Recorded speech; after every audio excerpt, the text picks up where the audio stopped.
यदि आप संस्कृत लिए हैं, बिगनर हैं, जूनियर बेस पे हैं या फिर क्लास 6 से 12 के बीच के हैं और आपको संस्कृत कठिन लग रही है तो मुझसे जरूर जुड़िए। तो चलिए जानते हैं, जो हमारा अपवर्गीय तृतीया सूत्र हम लोग पढ़ रहे थे, इसका पार्ट 1 आप लोग देख लीजिएगा, उसमें मैंने डिटेल से बताया है। यहाँ पे मैं सिर्फ रिवीजन कर रही हूँ, ठीक है। अपवर्गीय सूत्र को समझने के लिए मैंने जो है काल धनु और अत्यंत संयोग के सूत्र से क्या किया था, कंपेयर किया था, ताकि आप लोगों को आसानी से समझ में आ जाए। दोनों में क्या है, काम की निरंतरता बनी रहती है, दोनों में समय रहता है। इसमें क्या है, काम पूरा हो जाएगा। अपवर्गीय तृतीया में काम पूरा हो जाएगा, बल्कि जो काल धनु और अत्यंत संयोग के सूत्र है, इसमें क्या है कि काम पूरा है कि नहीं, डाउट बना रहता है। अपवर्गीय तृतीया में कंफर्म है कि काम पूरा हो गया है, तभी जो है अपवर्गीय तृतीया लगेगा। जब किसी वाक्य में काम पूरा हो गया रहेगा, समय रहेगा और काम पूरा हो जाएगा, तब हमारा अपवर्गीय सूत्र लगेगा, तो ये तृतीया लग जाएगा विभक्ति। और जब समय रहे या मार्गवाची शब्द रहे, ठीक है, उसमें कार्य जो है निरंतर होता रहे, लेकिन क्या है, डाउट है कि काम पूरा है कि नहीं, क्लियर नहीं है, तब हम कौन सा सूत्र लगाएंगे, काल धनु और अत्यंत संयोग के सूत्र लगाएंगे। और ये सूत्र लगेगा तब क्या होगा, हमारा द्वितीय विभक्ति काम करेगा। तो इतनी बात आप लोगों को क्लियर हो गई। तो अब हम समझते हैं इसको एग्जाम्पल के साथ, और वीडियो के अंत तक बने रहिए, क्योंकि इसमें जानने वाले हम लोग कि परीक्षा में किस तरह से प्रश्न बनता है, और कोई वाक्य है उसको देख के हम कैसे जानेंगे कि ये जो वाक्य है हमारा अपवर्गीय तृतीया से रिलेटेड है, ठीक है। तो चलिए समझते हैं। तो ये जो हमारा सूत्र है अपवर्गीय तृतीया, अब कुछ लोग सोचेंगे कि ये सूत्र कहाँ से आ गया। तो ये जो आप लोगों की व्याकरण विधि है, इसमें जो है हिंदी में बता रखा है, मैंने बस उसको क्या है, सूत्र रूप दे दिया है। और सूत्र रूप में लिख के ऐसे इसलिए बता रही हूँ ताकि हर बच्चा जो है इसका लाभ उठा सके, ठीक है। तो आप लोगों की जो ये बुक है व्याकरण विधि, इसमें क्या दिया है, पेज नंबर 116 है कि फल प्राप्ति या कार्य की पूर्णता के अर्थ में समय की निरंतरता का बोध कराने वाले शब्दों में तृतीया विभक्ति होती है। इसमें एग्जाम्पल क्या दिया है, रामः सप्ताहान पुस्तकम समाप्त वान, यानी राम ने एक सप्ताह भर यानी 7 दिनों में पुस्तक को समाप्त कर दिया, ठीक है। दूसरा एग्जाम्पल है बालः सप्तभी दिवसे निरोगः जातः, यानी इसका मतलब क्या है, बालक जो है 7 दिनों के अंदर क्या हो गया है, निरोग हो गया, यानी स्वस्थ हो गया है, ठीक है। तो दोनों ये जो दोनों एग्जाम्पल है, इसको चलिए समझते हैं। अब ये जो हिंदी में दिया है आप लोगों का कि फल प्राप्ति या कार्य की पूर्णता के अर्थ में समय की निरंतरता का बोध कराने वाले शब्दों में तृतीया विभक्ति लगती है। तो अब इसका मतलब क्या है कि कोई वाक्य है उसमें फल प्राप्ति, फल प्राप्ति का मतलब क्या है, काम पूरा हो गया, काम पूरा हो, ठीक। अब क्या है, समय की निरंतरता, समय की निरंतरता से मतलब क्या है कि जो काम हो रहा है वो क्या है, लगातार हो रहा है, ठीक। समय वाची शब्द रहेगा और क्या रहेगी, निरंतरता,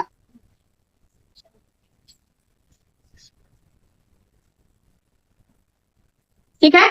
तो ये जो हमारा सूत्र है अपवर्गीय तृतीया, इसमें ये बात कही हिंदी में बताया, फल प्राप्ति का मतलब क्या है, काम पूरा हो गया है। फिर क्या दिया, समयवाची और क्या होना चाहिए, निरंतरता होनी चाहिए। जो ऐसे शब्द होंगे, क्या बोलते हैं, 2 महीने हो गया, ये क्या है, समय को बता रहा है।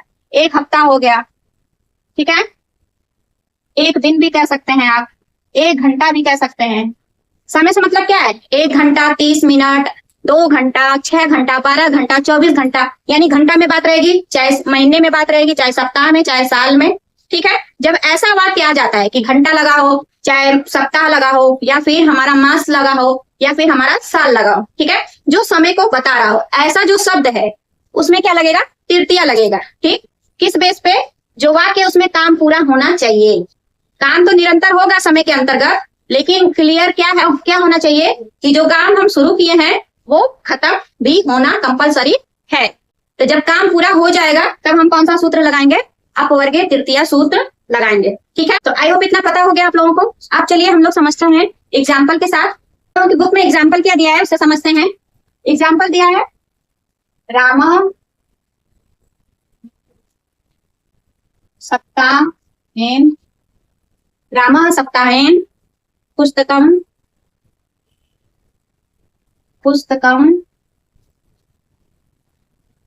समाप्त वान।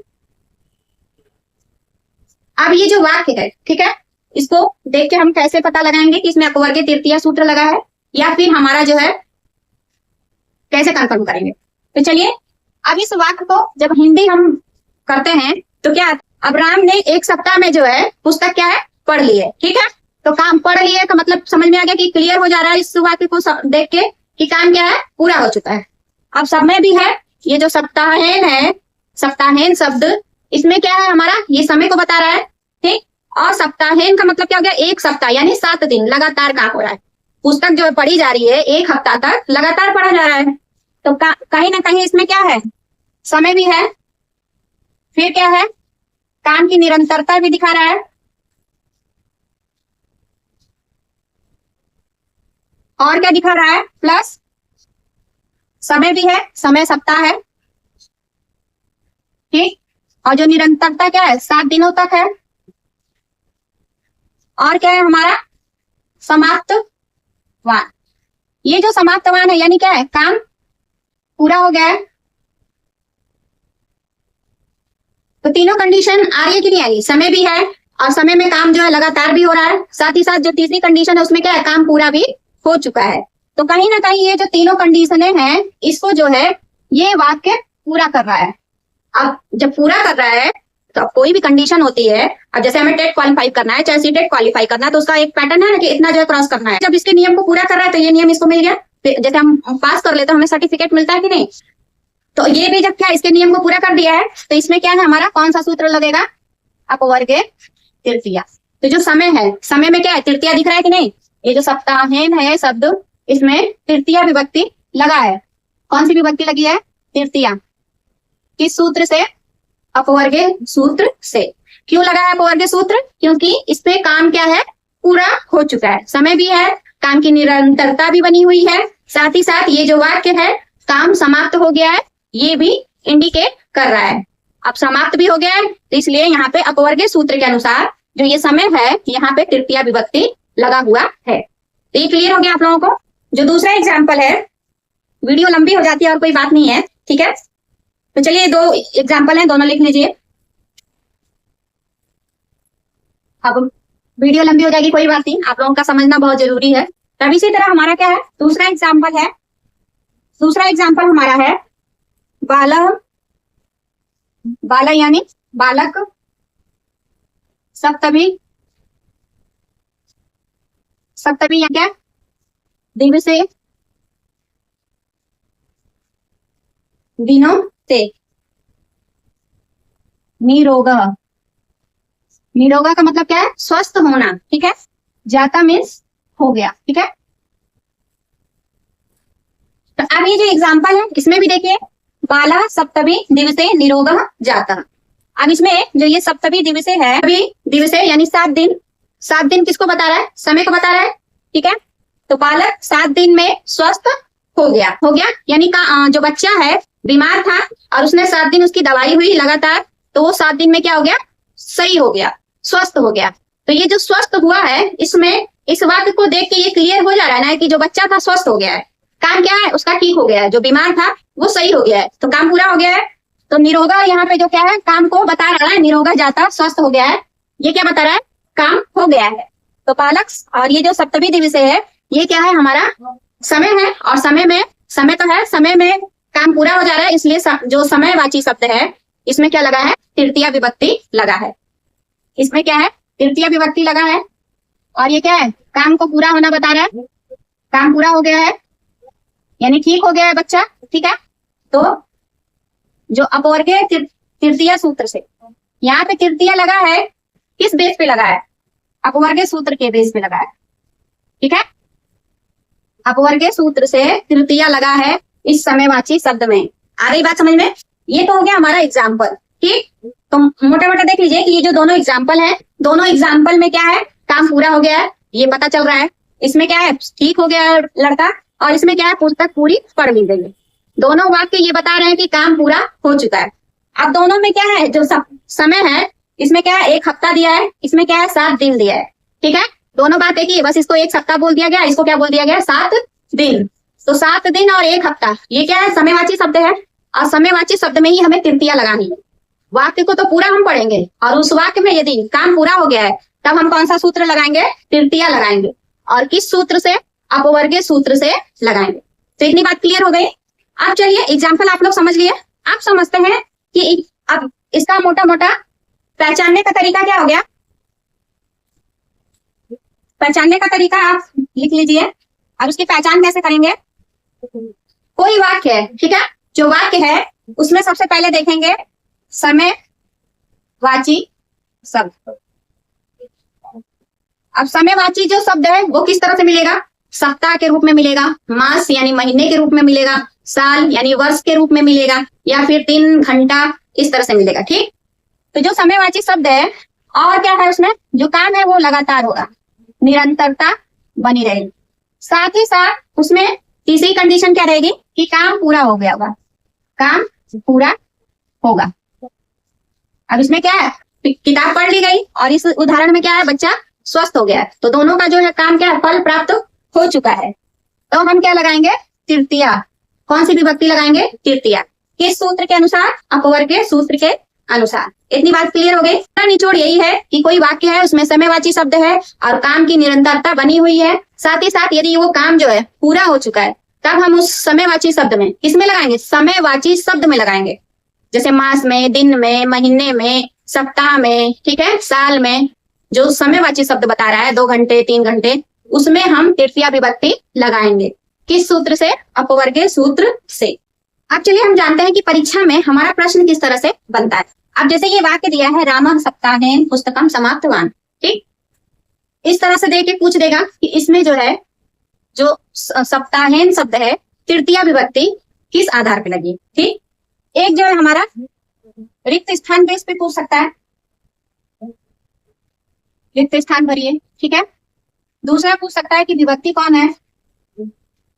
दूसरा भी सकता है कि जो उदाहरण दिया है किस सूत्र से है, ठीक है। तो हमारा क्या क्या पूछ सकता है कि कौन सा जो है, एग्जाम्पल देके पूछ सकता है कि इसमें कौन सी विभक्ति लगी है, ठीक है, या किस सूत्र से। अब जैसे यहाँ सप्ताहेन शब्द जो है अंडरलाइन कर देगा, ठीक है। अब पूछ देगा कि जो ये सप्ताहेन शब्द है इसमें तृतीया विभक्ति किस सूत्र से लगी। तो अब पूरा देख लेंगे कि समय है, काम क्या है, पूरा हो गया है, ठीक है, और काम क्या है, सप्ताह, यानी सप्ताह भर क्या है, लगातार हो रहा है। तो इसमें क्या है, अपवर्गीय तृतीया सूत्र के अनुसार तृतीया विभक्ति लगी है। किस सूत्र से लगी है, अपवर्गीय सूत्र से लगी है। ठीक, अब रिक्त स्थान बेस पे कैसे पूछेगा, कैसे वाक्य रहेगा, और नीचे ऑप्शन दिया रहेगा। सप्ताह शब्द का जो है द्वितीय विभक्ति का रूप बना के दे देगा, चाहे तृतीया, चाहे चतुर्थी, चाहे पंचमी। अब पूछ देगा कि कौन सा शब्द यहाँ भराएगा। ठीक है, इतनी बात समझ में आए। और क्या है, उदाहरण के सूत्र से ये मैं बताई दी, रिक्त स्थान पे इस तरह से पूछेगा और पूरा वाक्य दे के पूछ देगा कि इसमें जो है कौन सी विभक्ति लगी हुई है या कौन सा कारक है। ठीक है, आपको ये बात समझ में आ गया कि किस तरह से प्रश्न बनेगा। वाक्य दे देगा, फिल इन द ब्लैंक्स रूप में पूछेगा, चाहे उसका जो है सूत्र पूछेगा या फिर कौन सी विभक्ति या कारक लगा हुआ है। ठीक है, जान गए हम लोग कि परीक्षा में किस तरह से प्रश्न बनता है। तो चलिए हम लोग फटाफट जो है रिवीजन कर लेते हैं, जितना जानना था हम लोग जान चुके हैं। तो आज की इस वीडियो में हम लोग क्या क्या जाने हैं, एग्जाम्पल जाने हैं, और वो जो एग्जाम्पल है हम कैसे कंफर्म करेंगे कि इसमें अपवर्गीय तृतीया ही लगी है। तो इसको पहचानने का तरीका क्या है कि उसमें सबसे पहले समय देखेंगे, समयवाचक शब्द है कि नहीं। ठीक है, अब समयवाचक शब्द किस रूप में रहेगा, सप्ताह रूप में रहेगा, चाहे दिन के रूप में रहेगा, या फिर हमारा साल के रूप में रहेगा, या घंटे के रूप में रहेगा, या महीने के रूप में रहेगा। ठीक है, ये क्या हमारा समय हो जाएगा। तो जो समयवाची शब्द है वो है कि नहीं। ठीक, फिर जो दूसरी बात है वो क्या हम देखेंगे कि जो वाक्य है उसका जब हम हिंदी बना रहे हैं तो उस वाक्य के अनुसार काम पूरा हो चुका है कि नहीं।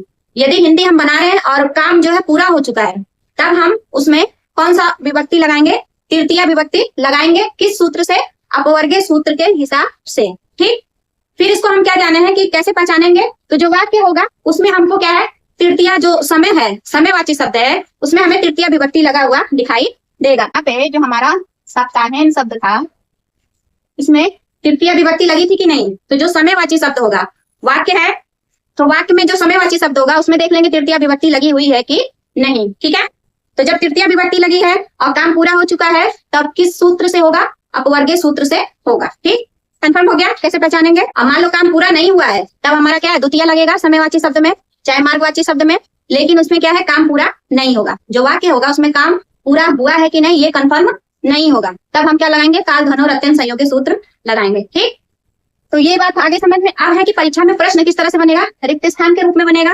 विभक्ति या कारक पूछ देगा, पहले एग्जाम्पल दे देगा, पूछ लेगा कि इसमें कौन सी विभक्ति या कारक दिया है, शब्द के नीचे अंडरलाइन करके। ठीक है, और जो शब्द है उसमें अंडरलाइन जो किया हुआ है उसमें पूछ देगा कि किस सूत्र से लगा है। इस तरह से हमारा प्रश्न जो है परीक्षा में बन सकता है। ठीक है, तो ये हो गया हमारा रिवीजन, और लगभग जो है व्याकरण विधि में तृतीया विभक्ति से रिलेटेड जितना भी सूत्र था वो मैंने बता दिया है। और अगली वीडियो जो है हमारी चतुर्थी विभक्ति से रिलेटेड होगी। चतुर्थी विभक्ति से रिलेटेड जितने भी सूत्र बनेंगे उसके बारे में पढ़ेंगे। और फिर उसमें भी एक एक सूत्र का जो है फुल्ली एक्सप्लेनेशन के साथ जानेंगे, ठीक है। और उससे पहले आप लोग इस वीडियो पे यदि पहली बार आए हैं तो चैनल को सब्सक्राइब कर लीजिए। आप बिगनर हैं, जूनियर हैं, क्लास 6 से 12 के बीच के हैं, आप संस्कृत ले लिए, संस्कृत आपको कठिन लग रही है, उसका जो ग्रामर है नहीं समझ में आ रहा है, तो आप लोग मुझसे जरूर जुड़िए। साथ ही साथ वीडियो जरा भी अच्छी लगी है, इंफॉर्मेटिव लगी है, आपको कुछ नया जानने को मिला है, तो वीडियो को लाइक जरूर कर दीजिएगा और अपने यार दोस्तों और सहपाठी मित्रों तक जो है वीडियो को शेयर भी करिए, ताकि उनका भी क्या हो, भला हो, वो भी जो जानकारी जाननी है संस्कृत व्याकरण से रिलेटेड उसको जान सके। और कमेंट करके बताइए कि आप जो मेरा पढ़ाने का मेथड है वो आप लोगों को कैसा लग रहा है। और आप लोगों का कमेंट आता है तो मुझे जो है मोटिवेशन मिलता है, और जब मोटिवेशन मिलता है तो बस ये होता है कि कब काम जल्दी से खत्म करें और आप लोगों के लिए वीडियो बनाऊं। जब नहीं आता है तो होपलेस हो जाती है, तो मन नहीं करता है, कहता है छोड़ो जाने दो। लेकिन ये रहता है कि मेरे जितने भी सब्सक्राइबर हैं सभी लोगों को मैं दिल से धन्यवाद कहना चाहूंगी कि वो लोग मुझे सपोर्ट कर रहे हैं। ये होता है कि चलो इतने लोगों के लिए तो मुझे वीडियो बनानी ही है, इतने लोग जो है इंतजार कर रहे होंगे मेरा, तो उनको जो है दिल से धन्यवाद कहना चाहूंगी मैं कि और ऐसे ही जितने भी सब्सक्राइबर लोग आए सभी लोगों का मेरा जो है इस चैनल पे स्वागत है और संस्कृत को इजी वे में सीखिए मेरे साथ। तो चलिए मिलते हैं अगली वीडियो में। जय हिंद, जय भारत।